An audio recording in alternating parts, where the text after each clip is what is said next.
We will lump all the X Division kind of together because it's a Jackass and A useless division for bullshit. That is true. It is a product promotion division this month. Maybe Russo is back already. There is a lot of stuff about this that you're like, I wonder how much influence Russo had on some of these TVs. And some of it I'm going to defend. Yep. And then, like, they make it impossible. That is Russo for you. Even the things where you want to give him, like, credit and benefit of the doubt, he just pulls the rug out from under you at any moment. 100%. August 17th, Impact, we have a 6-man tag team match. It is Chris Sabin, Jay Lethal, and Sanjay Dutt versus Alex Shelley, Giant Divine. And I wrote Sanjay Dutt, but I guess it was somebody else. But I don't remember who because I didn't write it down. Was it Petey? Probably Petey. I would have it here. Yeah, Petey. Petey is the other man. I think I remember Petey because he has, like, the black gear now. Yep. And I checked the sheet. The sheet has Petey. I correctly put it in the sheet. Look at me remembering. You love your TNA. You play like you don't, but you love your TNA. Dutt, Lethal, and Sabin hit a trio of dives. There's one of the Earl Hebner segments where he's attacking Slick Johnson with his belt in here too. It still looks like he like emerged from a shift in the mines. His face covered in soot and like burn. I think he's still in the fire. Back from break, and Andrew Thomas is taken over as a ref because Slick has been taken away by Earl. Dutt gets the hot tag. Sabin and Lethal do the row your boat thing as Dutt gets a near fall and a rana on Shelley in the middle of the boat. Not like a literal boat. You know the thing where they grab the legs and go row, row, row with the legs. Sabin will face Senshi for the title because he beat Shelley at the pay-per-view, even though he was meant to face Nash at the pay-per-view, and Nash pulled out of the match because he faked an injury, and everyone knew he faked an injury, so they just said he faked an injury. But nonetheless, because Sabin beat Shelley, he will get the shot at Senshi at No Surrender. They isolate Divine. Sabin pins him with a springboard leg drop. Good little match. I enjoyed it for what it was. It was frankly one of the better TV matches this month because it got a little time and had some good energy to it, but nothing special at all. The August 31st Impact, Chris Sabin and Jay Lethal face Senshi and Petey William. Warrior. Here, Mike Tenay mentions that Conan and Moody Jack are pushing their political agenda, and it's hurting TNA's bottom line, and they're under investigation. Oh, the sponsors are complaining. That actually should have been it. It's like they're really jeopardizing our Jackass sponsorship. I don't know if they could legally do that. The Jackass would be fine. I think Jackass would be fine, like, involving themselves in an angle like that. Though I think of all the brands to be like, they're getting a little, like, snooty about the content of our show. Jackass might not be the one that works.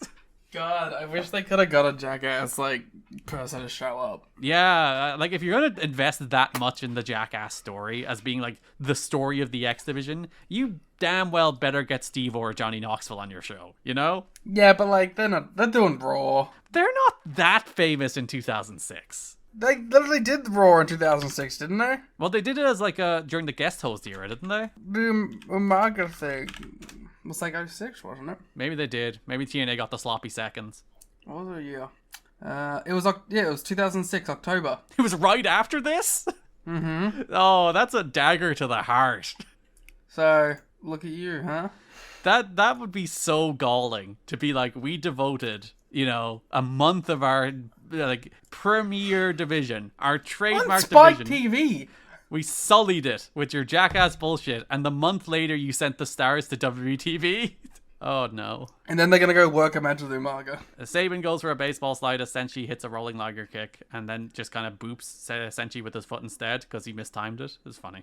Petey goes for the destroyer on Sabin, but Sabin does the counter, which will pop me every time, and I love it every time. It's the longest term story in this company. Sabin has the counter to the Canadian destroyer. They're gonna wrestle once and they're not gonna do it, and it's gonna be heartbreaking.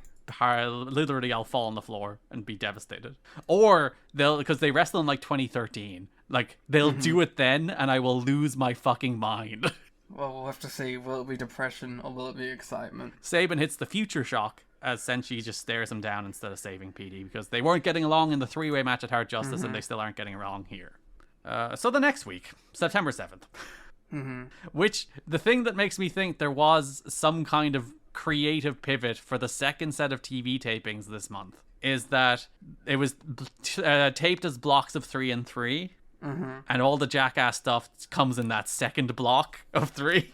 Well, they probably just got the deal then, right? Yeah, but the way it's all done, it feels so Russo. And to have, like, them all these baby faces be like, oh, shut up, Jerry, you old bitch. I'm gonna watch Johnny Knoxville, you know? They become, like, obnoxious heels.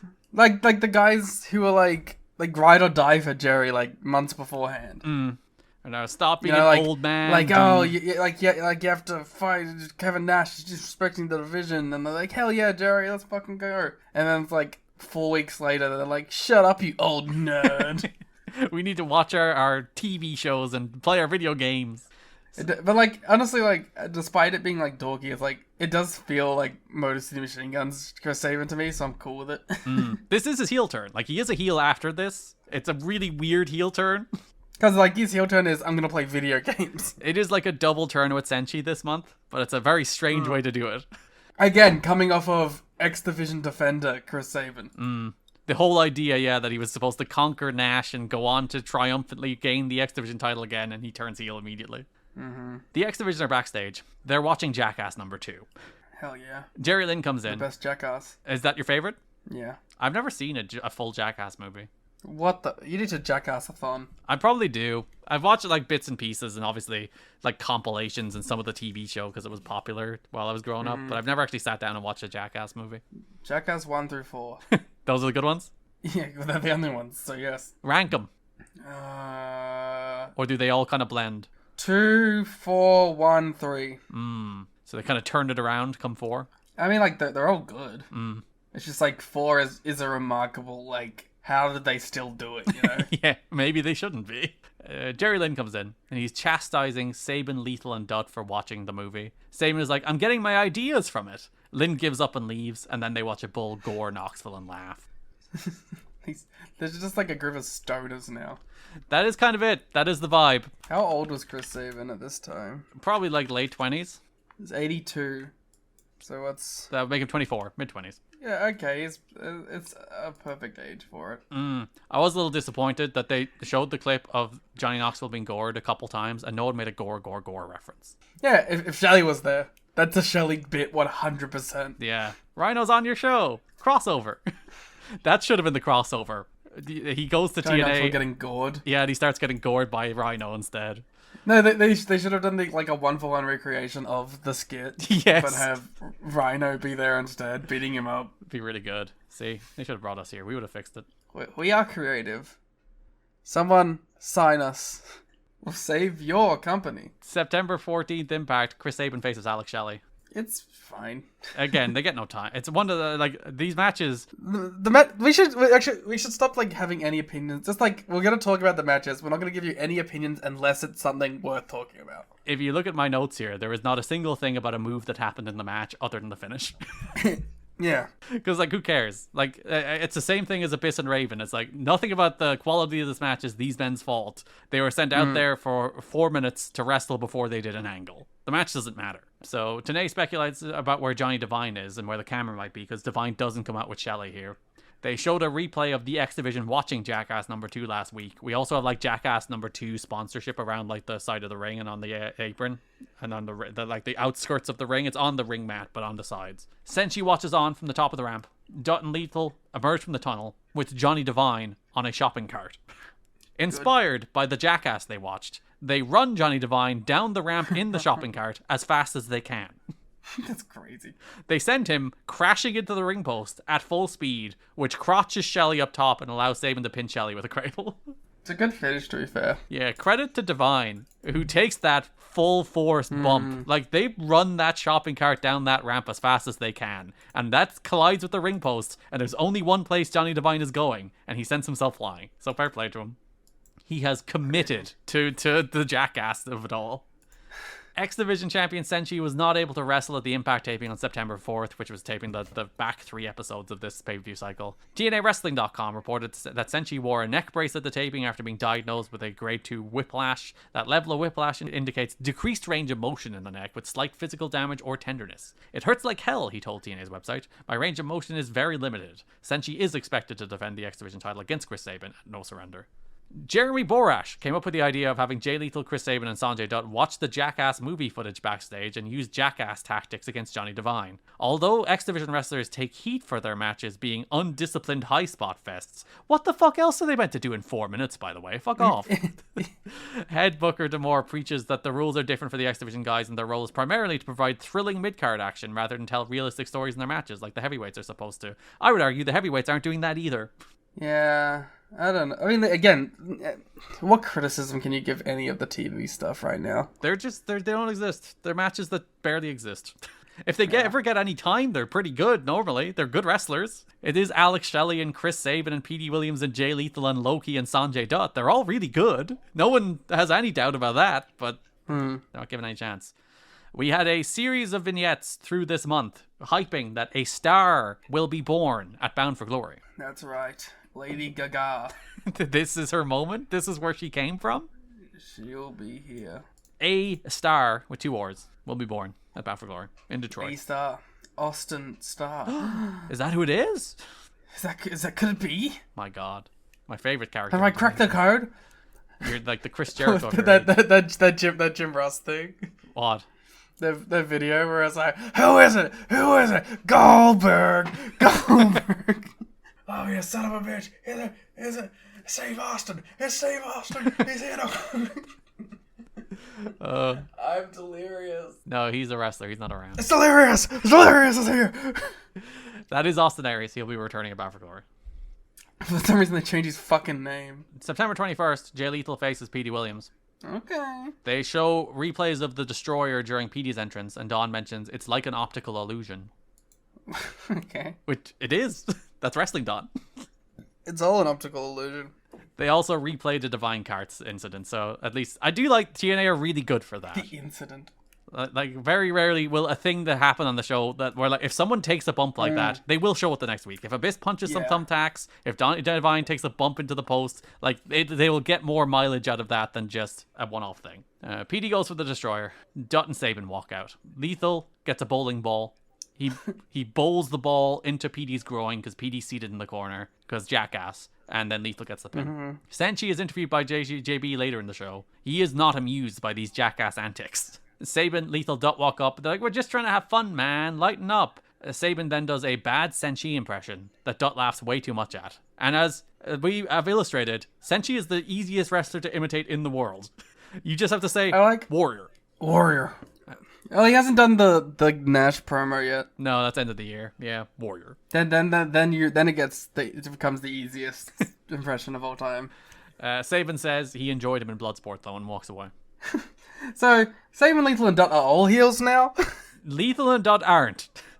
It makes no sense. They're all assholes. To the same level. Sabin is the only one that turns. Lethal and Dutt stay babyface. It makes no sense. No, it doesn't. It makes no sense at all. Pay-per-view. Petey Williams versus Jay Lethal. So we get 2 Jackass matches here. Yeah. And what I would say is, I am fine with doing a sponsored, like, comedy, match like Lethal and Petey is. That's okay. But you don't need to drag it into the other match as well, when you've also done it 3 times on TV. Yeah, you've really driven the point home at this point. Yeah. Also, the cart bit was the best one they've done. Yeah. That felt most like an actual Jackass stunt. Yeah. If they were doing an actual Jackass stunt, they would have legitimately put laxatives in Petey Williams' water. Maybe they did. Maybe he did shit his pants. It's not at work, brother. So yeah, that takes us to the pay-per-view, in which Jay Lethal faces Petey Williams again, in a completely unadvertised, thrown out there for no reason match, just to do more Jackass spots. Like, again, it's not like it matters. Just do it all in them fucking... I guess Senshi's probably like, I don't want to do the poop match. Yes, Senshi has standards. He'll do the blow-up doll match, but not the poop doll match. Petey comes out, he's drinking from a bottle of water. Which I guess, it's not completely, because he does occasionally come up with water to throw over his hair. So it's not a thing they did entirely contrived for this. I'll give them that. Lethal misses his entrance, because he, Sabin, and Dutt are busy backstage playing Spy Hunter, Nowhere to Run. Starring Dwayne The Rock Johnson. It is a video game starring The Rock, which they tried to turn into a movie starring The Rock, which sat in developmental hell until it was never made. Spy Hunter. He hunts spies? Or is he a spy who hunts? I believe the Nowhere to Run part suggests he is a spy being hunted. But then he'd be spy hunted. That's true. It is the sequel to Spy Hunter, though, so it might be the classic, like, oh, you've gone rogue. I don't know anymore. We did talk deeper about the Spy Hunter universe on the watch-along, if you'd like to hear more of that. I don't know if it's a direct sequel, because, like, it is a nuke main character. Because they got The Rock. And there is a Spy Hunter 2. Oh, so there's, like, Spy Hunter, Nowhere to Run, and then Spy Hunter 2? I think so. So this is like a spin-off? Not necessarily in that order. Jerry Lynn comes up, and he's mad. Dutt reveals, it's fine, man, I have some laxatives. We got this covered. Sabin ignores Jerry, turns back to Spy Hunter. PD, we cut back to the ring. He eyes the bottle he's been drinking out of suspiciously after Sanjay's mention of laxatives. Jay Lethal finally comes out. He's putting his kick pads on as he's coming down the ramp. So the story of this match is PD Williams shitting his pants. Yeah. Literally, not figuratively. He doesn't shit his pants in the ring. It's not like shitting the bed kind of thing. Should have committed to it and actually shit his pants in the ring and wear his white gear. Yeah, the fact that he's wearing the black gear is a poor choice. They should have stained up the white gear or gotten like whatever the poop equivalent of a squib is. Yeah. That they set off in his gear. A shid. Yeah. So every time PD takes over and does something, he makes a little I need to poop face and squirms. Dutt comes out, points at the laxatives, and then Lethal starts working over the bowels. It is perhaps the only match in wrestling history that has bowel work. I do appreciate bowel work. He is like punching PD's belly and he's giving like little jabs in his lower stomach and he's doing like atomic drops to try and get him to shit his pants. Lethal then starts making like PU faces because presumably PD has to some extent shit his pants. Shit his pants. PD can't commit to a destroyer because his bowels have been worked over too much, and Lethal rolls him up for the win. Then PD sprints to the back so he can take a shit. And TNA tastefully closes the segment, saying it gives an all-new meaning to Jackass number 2. Which was the best line in the whole thing. It is. It kind of justifies the whole thing. Yeah, it ties it all together. I don't know. Who cares? Because the X-Division is kind of already dead. Yeah. Like, it's not like the division is thriving here in 2006 and this ruined it. It was already on its last legs, arguably. So much so that they were thinking of bringing Styles and Daniels back to save it. But, yeah, it's not what I want from my X-Division. But I can't get mad at it all these years later. I don't know. Who cares? Anyway, let's get to another annoying match. Yep, so we had a recap of the antics and Senshi not approving of all this Jackass nonsense. And then we have an X-Division title match, Senshi versus Chris Sabin. And listen, I watched this match back mostly while taking notes, and it was a little better than I gave it credit for in the watch along because it starts really rough, where the crowd does not give a fuck about these guys at all because Senshi is barely on TV and Sabin is doing this weird ass. And then it ends rough. Yeah, and then it ends like Sabin is doing this weird ass heel turn that the crowd don't really know how to respond to. But like they do work pretty hard, and they do get the crowd somewhat with them toward the end. Until, of course, the finish just fucks them over. So, like, any hard work they did to earn the crowd response is immediately undone by the finish. Like, there's a couple cool stuff. Like, there's a big hesitation dropkick. There's a cool Warrior's Way where Sabin is, like, draped in the middle of the ropes. So, essentially hits it while Sabin is in the ropes. That was pretty cool. But then we go to the finish. Dutt and Lethal run out to booze. They're booed as they run out, which... Sabin's meant to be a heel at this point. Maybe not quite at this point, but this is meant to be a heel turn for Sabin. It's not for Lethal and Dutt. They're still baby faces. This makes no fucking sense. No, it doesn't. But they didn't think that much about it. Lethal has a blow-up doll dressed like Chris Sabin. Yoshihiko makes their debut in TNA. So Senshi is up top as this happens. We're about to go for the Warrior's Way. He still jumps. Lethal replaces Sabin on the mat with the blow-up doll dressed like Sabin. And as you said, the Senshi still leaves the ropes. Okay, there's three things wrong with this. A, he still jumps, whatever, okay? But then he purposely doesn't double stomp it, and I'm like, just double stomp it. It would be funnier if he just exploded it with a double stomp. But yeah, he kind of pulls out of the double stomp and just kind of lands. But then the blow-up doll ends up costing Sabin because Senshi throws the blow-up doll at Sabin, and then John woos both of them for the pin. Which is almost the best part. Crowd hates this, by the way. The crowd do chant, "This is stupid," which is the first time this crowd has ever turned on something. Well, no, they did the Jarrett stuff. But, like, you can make an argument that that's the reaction Jarrett is meant to be getting. You can rationalize it. I think they mean it, the crowd. They are like, fuck you, we don't want to see you. But if you're Jarrett, you can be like, I'm getting heat, brother, you know? Yeah. This is a flat-out, fundamental, like, no. No. We don't want to see this. No. But you are right. Like, the crowd is the first time they did kind of revolt against the show. Or Jarrett. But, like, yeah, it's really weird. Like, because, the crowd is, like, fully editorializing. It's like, this is stupid. They're chanting, "This is stupid" at your show. How do you not learn from that? I don't understand that. I really don't. How you can, like, sit there as, like, if you're owner, if you're Dixie, and you see your audience chant, "This is stupid" at your television show, and you're not like, maybe this is wrong. Yeah, I don't know. I'm sure Russo spun a yarn. Or was like, that was the finish before I got here, bro. Even though we know it wasn't, because Sabin was meant to go over here, and that's one of the things they changed. So they can't even be like, that was the finish. Or maybe the blow-up doll was meant to lead to them losing. I don't know. Who knows anymore? That's the X-Division. It's dead. It's dead.